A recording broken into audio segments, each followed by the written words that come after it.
ನಮಸ್ಕಾರ. ಇವತ್ತಿನ ದಿನ ನಾನು HIV/AIDS ಕುರಿತು ಒಂದು ವಿಡಿಯೋನ ಮಾಡ್ತಾಯಿದ್ದೀನಿ. ಎಲ್ಲರಿಗೂ ಗೊತ್ತಿದ್ದ ಹಾಗೆ HIV/AIDS ಒಂದು ಭಯಾನಕ ಕಾಯಿಲೆ. ಇದು ಒಂದು ಜಾಗತಿಕವಾಗಿ ಜನರನ್ನು ಕಾಡ್ತಿರ್ತಕ್ಕಂಥ ಕಾಯಿಲೆ. ಜಾಗತಿಕವಾಗಿ ಇವತ್ತು ಹಲವಾರು ದೇಶಗಳು HIV ಬಳಲ್ತಿದ್ದಾರೆ. HIV ಇವತ್ತು ಅತಿ ಹೆಚ್ಚು ಬಳಲತಕ್ಕಂಥ ದೇಶಗಳು ಆಫ್ರಿಕಾ ದೇಶಗಳು ಅಂತ ನಾವು ಹೇಳ್ಬೋದು. ಈ ಒಂದು HIV ನೋಡಿದಾಗ, ಇತಿಹಾಸವನ್ನು ನೋಡಿದಾಗ, ಭಾರತದಲ್ಲಿ ಮದ್ರಾಸ್ನಲ್ಲಿ ಮೊದಲ HIV ಪೇಷಂಟ್ ಕಂಡು ಬಂತು. ಆಮೇಲೆ ಕರ್ನಾಟಕದಲ್ಲಿ ಸವದತ್ತಿ ತಾಲೂಕಿನ ಉಗುರುಗೋಳು ಎಂಬ ಗ್ರಾಮದಲ್ಲಿ ಮೊಟ್ಟ ಮೊದಲ HIV ಪೇಷಂಟ್ ಕಂಡು ಬಂತು.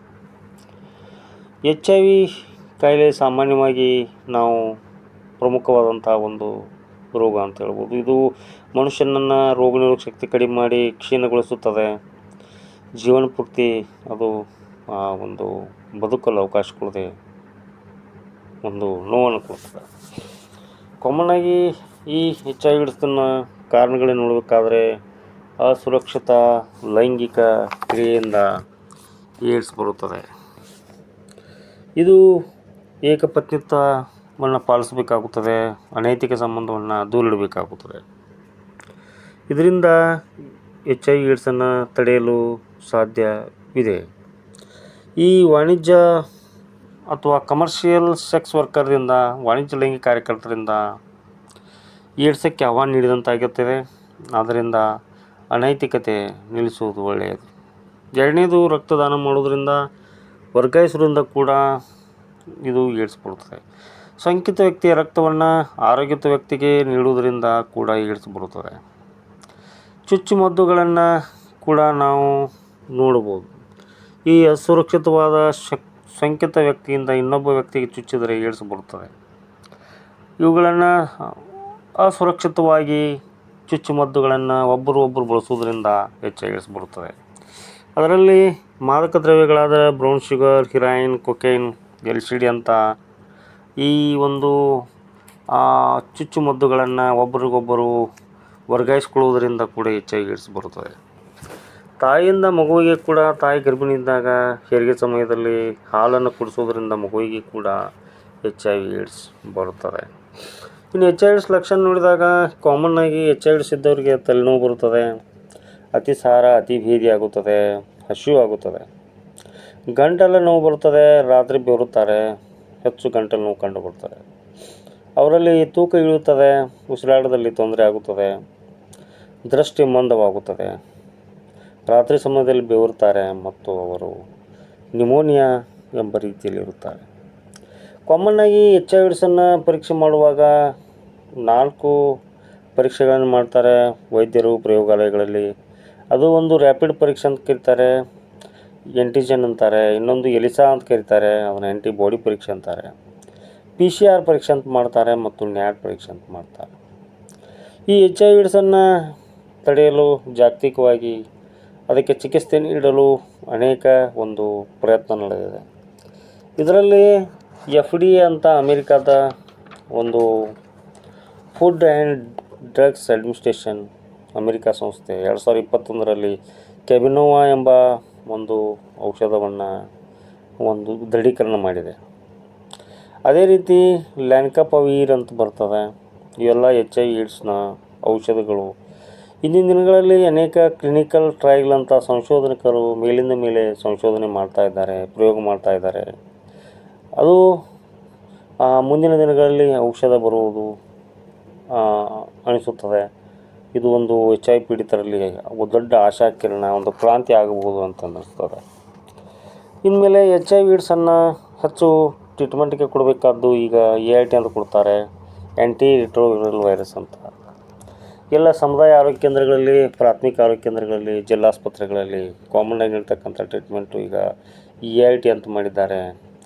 ಆ ART ಟ್ರೀಟ್ಮೆಂಟ್ ಜೊತೆಗೆ ಆಪ್ತ ಸಮಾಲೋಚನೆಯನ್ನು ಕೂಡ ಪೇಷಂಟ್ ಜೊತೆಗೆ ಮಾಡ್ತಾರೆ ಸಮಾಜ ಕಾರ್ಯಕರ್ತರು. ಒಂದು ಸೂಕ್ತವಾದ ಸಲಹೆ ಸೂಚನೆಗಳನ್ನು ಅವರಿಗೆ ಕೊಡ್ತಾರೆ. ಇನ್ನು ಎಚ್ ಐ ಪೀಡಿತ ಬರಬಾರ್ದಂದ್ರೆ ಮುಂಜಾಗ್ರತಾ ಕ್ರಮ ವಹಿಸಬೇಕು. ಮೊದಲು ಮೇಲಿಂದ ಮೇಲೆ ರಕ್ತ ಪರೀಕ್ಷೆ ಮಾಡಿಸ್ಕೋಬೇಕು. ಅಸುರಕ್ಷಿತ ಲೈಂಗಿಕ ಕ್ರಿಯೆಯಿಂದ ದೂರ ಇರಬೇಕು ಮತ್ತು ಸುರಕ್ಷಿತವಾಗಿ ರಕ್ತದಾನವನ್ನು ವರ್ಗಾವಣೆ ಮಾಡಬೇಕು.